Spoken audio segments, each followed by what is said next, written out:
साल 1975 से 1984 के बीच का दौर, उत्तर प्रदेश का गोरखपुर। दोपहर के ठीक 12 बज रहे थे। सूरज सिर पर था, लेकिन शहर की गलियां बिल्कुल वीरान थी। ऐसा लग रहा था मानो किसी ने पूरे शहर की सांसें रोक दी हो। हालांकि ये सन्नाटा गर्मी का नहीं, बल्कि खौफ का था, क्योंकि कुछ ही देर पहले लाउड स्पीकर पर पूरे इलाके में घोषणा करवाई गई थी, आज दोपहर 12 बजे से शाम 4 बजे तक कोई भी अपने घर से बाहर नहीं निकलेगा, गोलियां चलेंगी। लोगों ने दरवाजे बंद कर लिए थे, खिड़कियों की ओर से भी कोई झांकने की हिम्मत नहीं कर पा रहा था। हर किसी को यह जरूर पता था कि आज पूर्वांचल की सबसे खूनी दुश्मनियों में से एक का नया अध्याय लिखा जाने वाला है। जी हाँ, ठीक 12 बजे गोरखपुर रेलवे यार्ड के एक पुराने और सुनसान गोदाम में सफेद धोती कुर्ता पहने, घनी मूंछों और हाथ में लोडेड पिस्तौल लिए एक शख्स अपने दुश्मनों का इंतजार कर रहा था। ये कोई साधारण अपराधी नहीं था, बल्कि वो नाम था जिसने आने वाले वर्षों में पूर्वांचल की राजनीति और अपराध दोनों की दिशा बदल कर रख दी। वहीं सामने खड़े थे वीरेंद्र प्रताप शाही के हथियारबंद लोग, उसका सबसे भरोसेमंद साथी लल्लन सिंह तंज भरी हंसी के साथ बोला, तिवारी, अरे ओ पंडित, क्या समझते हो खुद को? ये तुम्हारा स्टूडेंट यूनियन नहीं, ये पूर्वांचल है। यहाँ ठाकुरों का राज चलता है। ठेकेदारी के सपने देखना छोड़ दो, वरना आज तुम्हारा आखिरी दिन होगा। उस शख्स ने धीरे से पान की पीक एक तरफ थूकी, फिर बिना पलक झपकाए लल्लन सिंह की आंखों में देखा। चेहरे पर ना कोई घबराहट थी, ना किसी तरह की बेचैनी। कुछ पल की खामोशी के बाद उसकी भारी आवाज पूरे गोदाम में गूंज उठी, लल्लन, जब हरि शंकर तिवारी कोई सपना देखता है तो वो सरकारी ऑर्डर बन जाता है। और हाँ, आगे से पंडित जी बोलो, इज्जत से पुकारा करो, नहीं तो। इतना कहते ही माहौल और भी ज्यादा तनावपूर्ण हो गया। सामने खड़े हथियारबंद लोग बंदूकों पर अपनी पकड़ मजबूत करने लगे, लेकिन इससे पहले कोई भी अपना पहला कदम उठाता, उसने फुर्ती से कमर से पिस्तौल निकाली और लगातार 2 गोलियां हवा में दाग दी।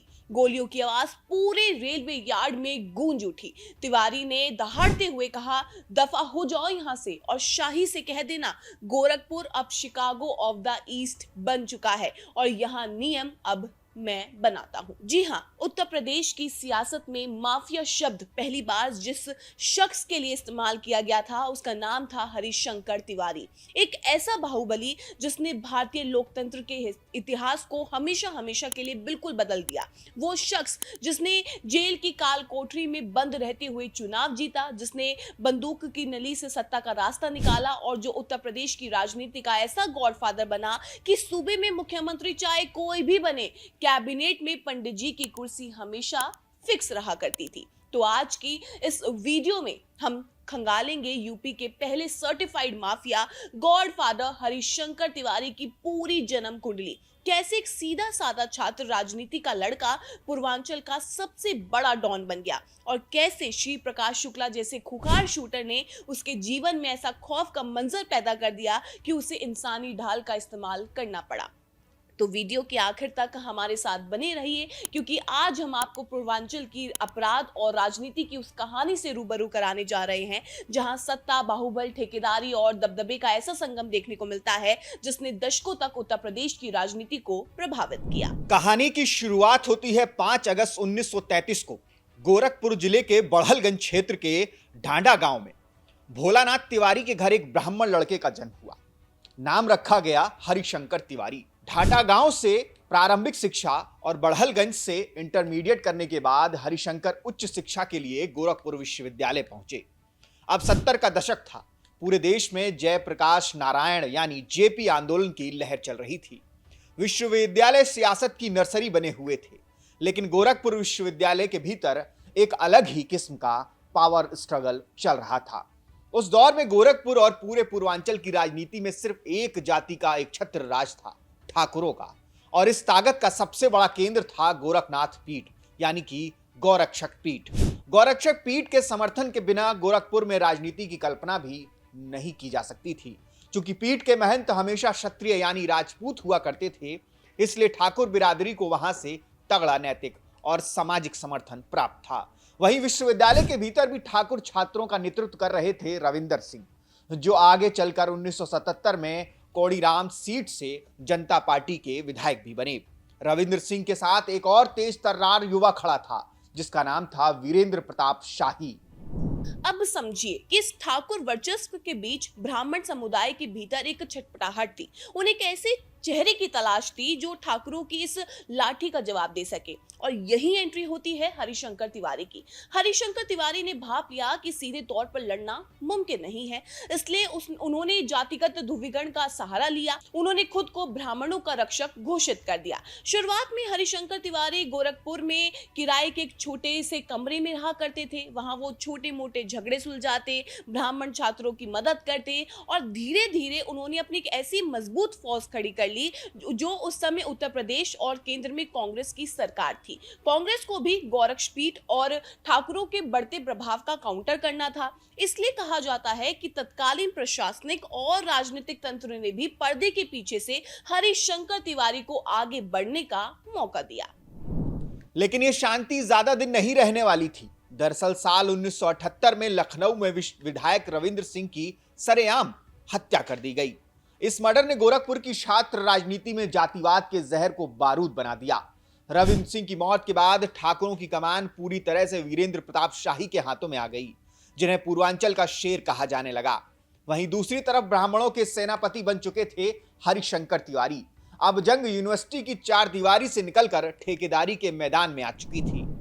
उधर 1980 का दशक शुरू होते होते पूर्वांचल की तस्वीर तेजी से बदलने लगी। विकास के नाम पर सरकार ने रेलवे, पुलों और बड़े बड़े सरकारी निर्माण कार्यों पर अरबों रुपए खर्च करने शुरू कर दिए।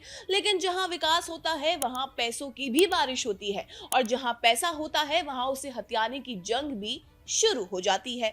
उस समय गोरखपुर उत्तर पूर्व रेलवे का मुख्यालय था। रेलवे के स्क्रैप की नीलामी, कोयले की सप्लाई, ट्रांसपोर्ट की कॉन्ट्रैक्ट और रेलवे परिसरों के तमाम ठेके, ये सब सोने की खान से कम नहीं थे। जो इन टेंडरों पर कब्जा कर लेता उसके खजाने में करोड़ों रुपए आने लगते, और यही दौलत आगे चलकर हथियार खरीदने, गुर्गों की फौज खड़ी करने और अपना दबदबा कायम करने का सबसे बड़ा जरिया बन गई। इसी दौर में हरिशंकर तिवारी और वीरेंद्र प्रताप शाही के बीच वर्चस्व की लड़ाई और भी ज्यादा तेज हो गई। दोनों ने सिर्फ गैंग नहीं चलाए, बल्कि अपने अपने प्रभाव क्षेत्र तैयार कर लिए, जहां उनकी बात ही कानून मानी जाती थी। हरिशंकर तिवारी ने धर्मशाला इलाके में अपना भव्य ठिकाना बनाया, जिसे लोग तिवारी हाता के नाम से जानने लगे।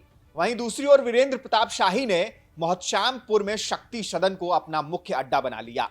धीरे धीरे ये दोनों इमारतें सिर्फ रहने की जगह नहीं रही, बल्कि पूर्वांचल की समांतर सत्ता के प्रतीक बन गई। हालात ऐसे हो गए कि कई लोग अपनी समस्याएं लेकर पुलिस थाने या अदालत जाने के बजाय सीधे इन दोनों दरबारों में पहुंचने लगे।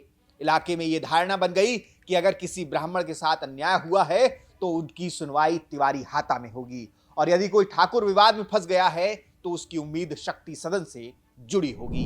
इसके बाद शुरू हुआ यूपी के इतिहास का सबसे खूनी गैंग वॉर। हरिशंकर तिवारी बनाम वीरेंद्र प्रताप शाही। हर रोज हत्याएं होती, हर रोज टेंडरों को लेकर गोलियां चलती। फिर साल 1978 में जनता पार्टी नेता रविंद्र सिंह के करीबी बलवंत सिंह की हत्या ने संघर्ष को और भी ज्यादा भड़का दिया। इस मामले में तिवारी के करीबी रुदल प्रताप सिंह का नाम सामने आया, जिसके बाद वीरेंद्र शाही ने हरिशंकर तिवारी के खिलाफ कैंट थाने में मुकदमा दर्ज करा दिया। इसके बाद बदले का सिलसिला शुरू हुआ। पहले तिवारी के करीबी मृत्युंजय दुबे पर हमला हुआ, जिनकी बाद में मौत हो गई। जवाब में शाही गुट के समर्थक बेचई पांडे की हत्या कर दी गई। फिर अंतिम संस्कार से लौटते समय तिवारी गुट के 3 लोगों को गोलियों से भून दिया गया। अब ये गैंगवार नहीं, बल्कि खून के बदले खून का अंतहीन सिलसिला बन चुका था। अब गोरखपुर की पहचान विकास नहीं, बल्कि गोलियों की गूंज बनने लगी थी।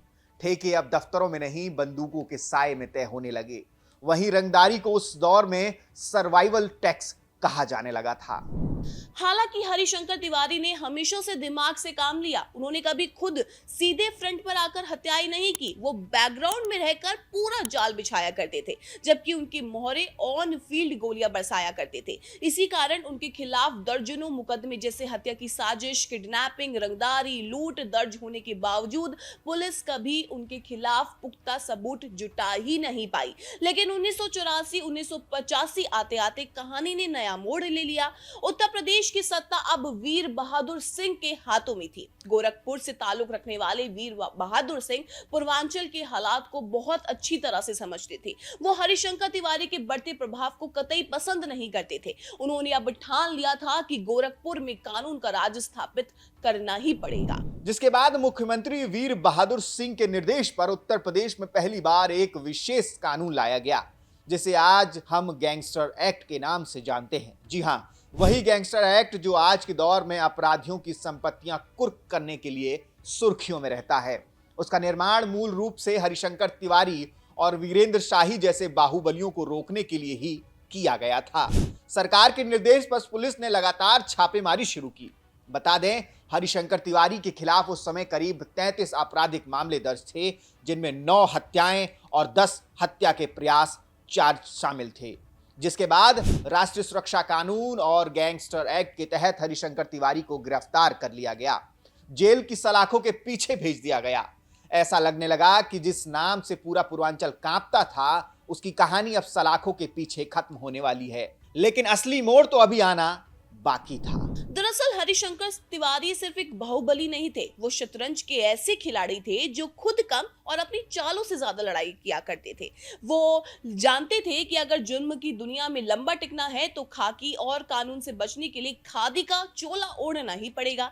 जी हाँ, मार्च 1985 में उत्तर प्रदेश विधानसभा के चुनाव घोषित होते हैं। हरिशंकर तिवारी जेल में बंद थे। उन्होंने गोरखपुर की चिल्लूपार विधानसभा सीट से निर्दलीय उम्मीदवार के तौर पर पर्चा दाखिल कर दिया। एक तरफ जेल की ऊंची दीवारें थी, दूसरी तरफ चुनाव का रण। सलाखों के पीछे बंद हरिशंकर तिवारी मैदान में नहीं थे, लेकिन उनकी मौजूदगी पूरे क्षेत्र में महसूस की जा रही थी। बाहर उनके समर्थक पूरे दमखम के साथ प्रचार में जुटे हुए थे। चुनाव अब सिर्फ एक उम्मीदवार का नहीं, बल्कि प्रतिष्ठा और प्रभाव की लड़ाई बन चुका था। मतगणना के दिन माहौल बेहद तनावपूर्ण था। शुरुआती रुझानों में खबर फैली कि हरिशंकर तिवारी पीछे चल रहे हैं। सत्ता के गलियारों में राहत की लहर दौड़ गई। लेकिन जैसे ही आखिरी राउंड की गिनती पूरी हुई, लाउड स्पीकर पर हुई घोषणा ने पूरा माहौल पलट दिया। जेल की सलाखों के पीछे बंद उम्मीदवार चुनाव जीत चुका था। इस नतीजे ने सिर्फ गोरखपुर ही नहीं, बल्कि पूरे उत्तर प्रदेश की राजनीति को यह संदेश दे दिया कि हरिशंकर तिवारी का प्रभाव जेल की चार दीवारी से भी बड़ा था। बता दें, हरिशंकर तिवारी ने कांग्रेस के दिग्गज और मजबूत उम्मीदवार मार्कंडे चंद को लगभग 22,000 वोटों के भारी अंतर से हरा दिया था। और यह भारतीय लोकतंत्र के इतिहास का पहला ऐसा मामला था जब कोई अपराधी जेल के भीतर बंद रहते हुए बिना किसी जनसभा को संबोधित किए सीधे चुनाव जीतकर माननीय विधायक बन गया था। तिवारी ने चुनाव जेल से जीतकर देश के अपराधियों को एक नया टेम्पलेट दे दिया था कि अगर आपके पास बाहुबल और धनबल है तो जेल की दीवारें भी आपको विधानसभा पहुंचने से नहीं रोक सकती। इसके बाद तो जैसे यूपी की राजनीति का अपराधीकरण का एक नया युग शुरू हो गया। अब जेल से बाहर निकले तो पहचान बिल्कुल बदल चुकी थी। अब हरिशंकर तिवारी के नाम के आगे सिर्फ बाहुबली नहीं, बल्कि माननीय विधायक जुड़ चुका था। दिलचस्प बात यह थी कि जिस चुनाव में उन्होंने कांग्रेस की उम्मीदवार को हराया था, कुछ ही समय बाद वही कांग्रेस उनसे राजनीतिक दूरी बनाने के बजाय नजदीकियां बढ़ाने लगी। लेकिन आखिर ऐसा क्या हुआ कि कभी सत्ता के निशाने पर रहने वाला ये बाहुबली सत्ता के समीकरणों का अहम हिस्सा बन गया? अब इस सवाल का जवाब भी हरिशंकर तिवारी की राजनीति का सबसे दिलचस्प अध्याय है। दरअसल उस दौर में देश और उत्तर प्रदेश में ब्राह्मणों के सबसे बड़े नेता थे पंडित कमलापति त्रिपाठी। हरिशंकर तिवारी ने अपने क्षेत्र बड़हलगंज में ब्राह्मणों का एक बहुत बड़ा महाधिवेशन आयोजित किया और उसमें मुख्य अतिथि के तौर पर कमलापति त्रिपाठी को आमंत्रित किया। कार्यक्रम बेहद सफल रहा। जब कार्यक्रम खत्म हुआ और हरिशंकर तिवारी पंडित कमलापति त्रिपाठी को विदा करके लौट रहे थे, तभी मुख्यमंत्री वीर बहादुर सिंह की पुलिस ने मौका पाकर हरिशंकर तिवारी को एक पुराने मामले में फिर गिरफ्तार कर लिया। जैसे ही तिवारी की गिरफ्तारी की खबर फैली, पूरे गोरखपुर में बवाल हो गया। सड़कों पर हजारों की भीड़ उतर आई और नारा गूंजने लगा, जय जय शंकर, जय हरिशंकर। ये खबर जब दिल्ली में बैठे कमलापति त्रिपाठी तक पहुंची तो उन्होंने इसे सीधे ब्राह्मण समाज का अपमान माना। उन्होंने तत्काल मुख्यमंत्री वीर बहादुर सिंह को फोन घुमाया और कड़े लहजे में बात की। नतीजा ये हुआ कि पुलिस को झुकना पड़ा और हरिशंकर तिवारी को रिहा कर दिया गया। इसके बाद हरिशंकर तिवारी ने कभी पीछे मुड़कर नहीं देखा। वो चिल्लूपार सीट से लगातार 22 सालों तक यानी कि 1985 से साल 2007 तक विधायक रहे। 90 का दशक आते आते वो पूर्वांचल में ब्राह्मणों का सबसे बड़ा और कद्दावर चेहरा बन चुके थे। उनकी राजनीतिक ताकत का आलम यह था कि वो हर राजनीतिक दल की मजबूरी बन गए थे। फिर साल 1998 में उन्होंने कांग्रेस को तोड़कर अपनी एक नई पार्टी बनाई, अखिल भारतीय लोकतांत्रिक कांग्रेस। हालांकि इसके बाद उत्तर प्रदेश की राजनीति में एक गजब का दौर देखा गया।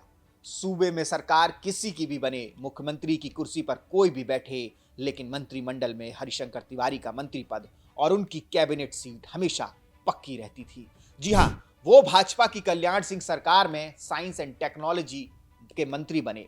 वो भाजपा के ही राम प्रकाश गुप्ता और राजनाथ सिंह की सरकार में भी मंत्री रहे।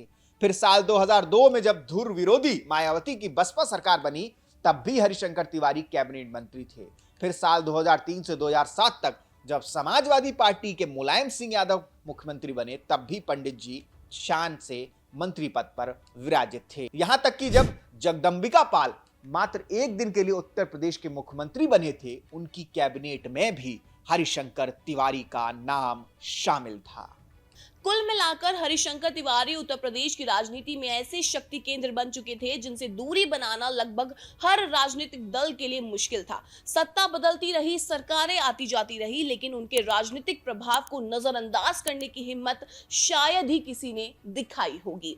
लेकिन कहते हैं ना कि जो बोओगे वही काटोगे। जी हां, हरिशंकर तिवारी ने पूर्वांचल के युवाओं को जिस जुर्म के रास्ते पर चलना सिखाया था, उसी रास्ते से उनके जीवन का सबसे बड़ा खतरा पैदा हुआ, जिसका नाम था श्री प्रकाश शुक्ला। श्री प्रकाश शुक्ला खुद चिल्लूपार विधानसभा के ममखौर गांव का रहने वाला था। कॉलेज के दिनों में वो पहलवानी करता था। साल 1993 में महज 20 साल की उम्र में उसने अपनी बहन से छेड़खानी करने वाले राकेश तिवारी नाम के एक शख्स की सरेआम हत्या कर दी। इस मर्डर के बाद पुलिस उसके पीछे पड़ गई, तो उसे कानूनी कार्रवाई से बचाने के लिए गॉडफादर हरिशंकर तिवारी का ही संरक्षण मिला।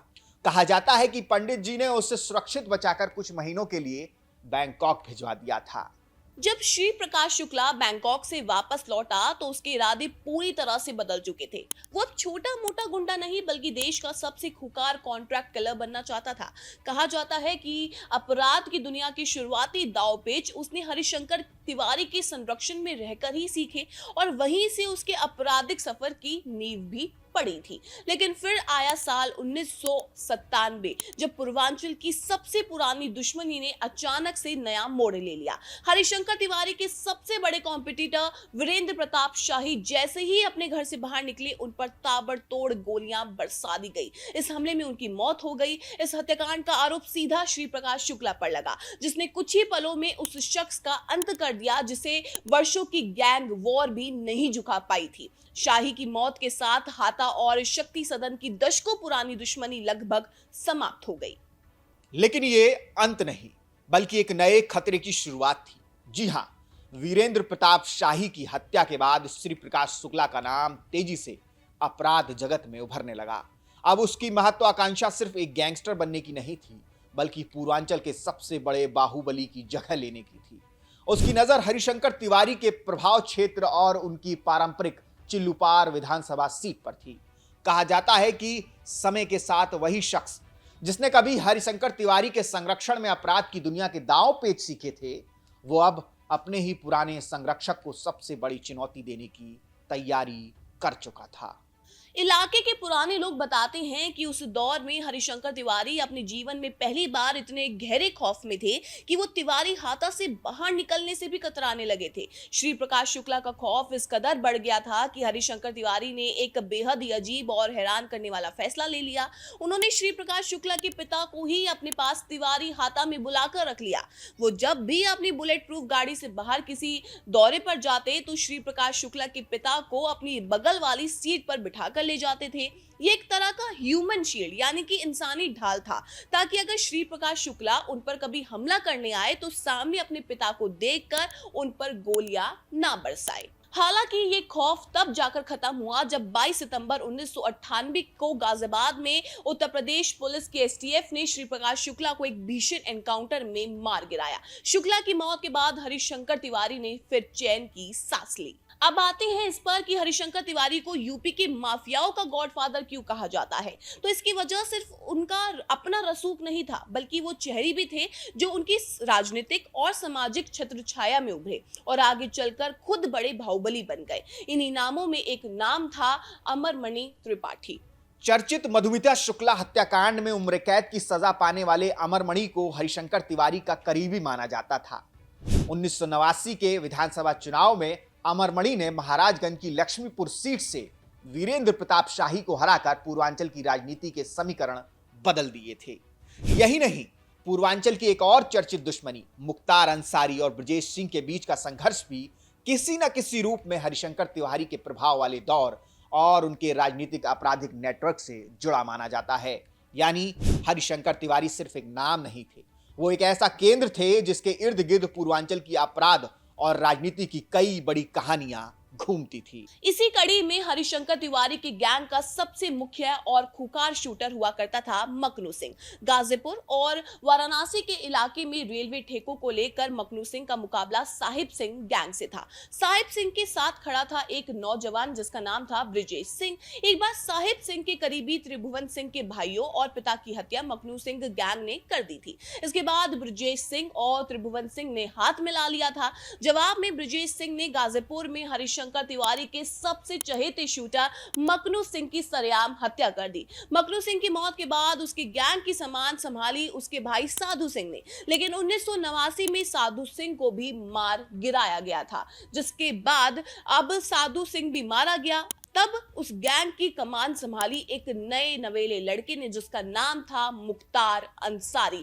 यानी मुख्तार अंसारी जिस गैंग को चला रहा था वो असल में हरिशंकर तिवारी के हाथा का ही एक एक्सटेंशन था। वहीं दूसरी तरफ ब्रजेश सिंह का गैंग था। इन दोनों की लड़ाई ने अगले 3 दशकों तक पूर्वांचल को खून से नहलाया। इसी कारण चाहे मुख्तार अंसारी हो, अमरमणि त्रिपाठी हो या फिर अतीक अहमद, इन सभी बाहुबलियों ने अपराध से संसद तक का जो रास्ता तय किया उसका ब्लूप्रिंट और उसकी पहली फैक्ट्री हरिशंकर तिवारी ने ही लगाई थी। हालांकि समय का चक्र हमेशा एक जैसा नहीं रहता। साल 2007 आते आते उत्तर प्रदेश की राजनीति का मिजाज भी बदलने लगा। जनता बाहुबल और कट्टे की राजनीति से पूरी तरह से उब चुकी थी। वही साल 2007 के विधानसभा चुनाव में बहुजन समाज पार्टी ने ब्राह्मण दलित सोशल इंजीनियरिंग का कार्ड खेला। बसपा ने चिल्लूपार सीट से हरिशंकर तिवारी के खिलाफ एक ऐसे शख्स को उतारा जिसे लोग शमशान बाबा के नाम से जाना करते थे, राजेश त्रिपाठी। राजेश त्रिपाठी एक सीधे साधे ब्राह्मण चेहरे थे जो लावारिस पार्थिव शरीरों का अंतिम संस्कार करने के लिए जाने जाते थे। और जब चुनाव के नतीजे आए तो पूरा उत्तर प्रदेश स्तब्ध था, क्योंकि 22 सालों से चिल्लूपार सीट पर राज करने वाले अजय बाहुबली हरिशंकर तिवारी चुनाव हार चुके थे। इसके बाद साल 2012 के चुनाव में भी राजेश त्रिपाठी ने हरिशंकर तिवारी को दोबारा पटखनी दी। इन 2 लगातार हारों ने पंडित जी को ये एहसास करा दिया कि अब उनका दौर खत्म हो चुका है। उन्होंने सक्रिय राजनीति से संन्यास ले लिया और अपने साम्राज्य की कमान अपने बेटों भीष्म शंकर तिवारी उर्फ कुशल तिवारी और विनय शंकर तिवारी को सौंप दी। बड़ा बेटा भीष्म शंकर तिवारी संत कबीर नगर से 2 बार सांसद भी रहा, लेकिन 2014 की मोदी लहर में वो भी चुनाव हार गए। हालांकि छोटे बेटे विनय शंकर तिवारी ने 2017 में बसपा के टिकट पर पिता की पारंपरिक सीट चिल्लूपार से जीत तो दर्ज कर ली, लेकिन तब तक गोरखपुर ही नहीं बल्कि पूरे उत्तर प्रदेश का पावर सेंटर पूरी तरीके से बदल चुका था। गोरखपुर के ही गोरक्षक पीठ के महंत योगी आदित्यनाथ उत्तर प्रदेश के माननीय मुख्यमंत्री बन चुके थे। वही गोरक्षक पीठ जिससे हरिशंकर तिवारी का हमेशा 36 का आंकड़ा रहा था। योगी आदित्यनाथ के सत्ता में आते ही डॉन पॉलिटिशियन मॉडल पर यूपी सरकार का बुलडोजर चलना शुरू हो गया। और साल 2017 में इतिहास में पहली बार ऐसा हुआ जो पिछले 40 सालों में कभी भी नहीं हुआ था। भारी पुलिस बल ने गोरखपुर के जटाशंकर मोहल्ले के स्थित तिवारी हाता पर सरेआम छापा मार दिया। ये छापा भले ही किसी पेट्रोल पंप लूट के सिलसिले में मारा गया था और वहां से कुछ संदिग्ध लोगों को गिरफ्तार भी किया गया था, लेकिन इसने पूरे पूर्वांचल को एक स्पष्ट संदेश दे दिया था कि अब हाता का खौफ और उसकी हनक हमेशा के लिए खत्म हो चुकी है। कानून अब हाता के दरवाजे तोड़कर भीतर भी घुस सकता है। इसके बाद तिवारी परिवार पर चौतरफा शिकंजा कसना शुरू हो गया। साल 2025 में ईडी ने हरिशंकर तिवारी के बेटे विनय शंकर तिवारी को 754 करोड़ रुपए के एक बहुत ही बड़े बैंक लोन फ्रॉड मामले में गिरफ्तार कर जेल भेज दिया। अब हाता की राजनीतिक और आर्थिक रीढ़ पूरी तरह से टूट चुकी थी और आखिरकार 16 मई 2023 को 89 वर्ष की लंबी उम्र जीने के बाद पूर्वांचल के इस पहले गॉडफादर हरिशंकर तिवारी ने गोरखपुर स्थित अपने आवास पर अंतिम सांस ले ली। उनके निधन पर अखिलेश यादव समेत उत्तर प्रदेश के कई बड़े नेताओं ने शोक भी व्यक्त किया था और उन्हें श्रद्धांजलि भी दी थी। हालांकि हरिशंकर तिवारी भले ही इस दुनिया से चले गए हों, लेकिन भारतीय लोकतंत्र और उत्तर प्रदेश के इतिहास में उनका नाम एक ऐसे काले अध्याय के रूप में दर्ज रहेगा जिसने जुर्म को सियासी पूंजी में पूरी तरह से बदल कर रख दिया। वो एक ऐसे शातिर दिमागी राजनेता थे जिनके खिलाफ 33 संगीन मुकदमे दर्ज होने के बावजूद अदालत में ना तो कभी कोई गवाह टिक पाया, ना पुलिस कभी कोई सबूत पेश कर पाई। वो अपने जीवन के अंतिम दिनों में सभी केसों से बेदाग बरी हो चुके थे और उनके चुनावी हलफनामे में एक भी क्रिमिनल केस बाकी नहीं था। अखबारों में उन्हें विकास पुरुष तक लिखा जाने लगा था, लेकिन इतिहास के पन्नों से वो हकीकत भी नहीं मिटाई जा सकती कि अगर 1993 में हरिशंकर तिवारी ने अपनी राजनीतिक हनक का इस्तेमाल करके श्री प्रकाश शुक्ला को बैंकॉक नहीं भगाया होता तो शायद वो एक मर्डर के बाद ही पकड़ा जाता और उसके हाथों सैकड़ों बेगुनाहों का खून ना बहता। अगर हाता और शक्ति सदन की खूनी जंग ना हुई होती तो गोरखपुर को कभी ईस्ट का शिकागो ना कहा जाता। तो ये थी कहानी उत्तर प्रदेश के पहले बाहुबली, राजनीति के अपराधीकरण के जनक और माफियाओं की गॉडफादर हरिशंकर तिवारी की। बंदूक की नली से लेकर विधानसभा की कुर्सी तक का उनका ये सफर आपको कैसा लगा? क्या आपको लगता है कि उस दौर की मजबूरियों ने उन्हें बाहुबली बनाया या फिर वो खुद सत्ता के भूखे थे? अपनी राय कमेंट सेक्शन में हमें जरूर बताइएगा। बाकी अगर आपको ये वीडियो पसंद आई हो तो इस वीडियो को एक लाइक जरूर दें और हमारे चैनल को सब्सक्राइब करना बिल्कुल ना भूलें। मिलते हैं आपसे अगली एक और रोमांचक वीडियो में, तब तक के लिए देखते रहिए द लोकसभा।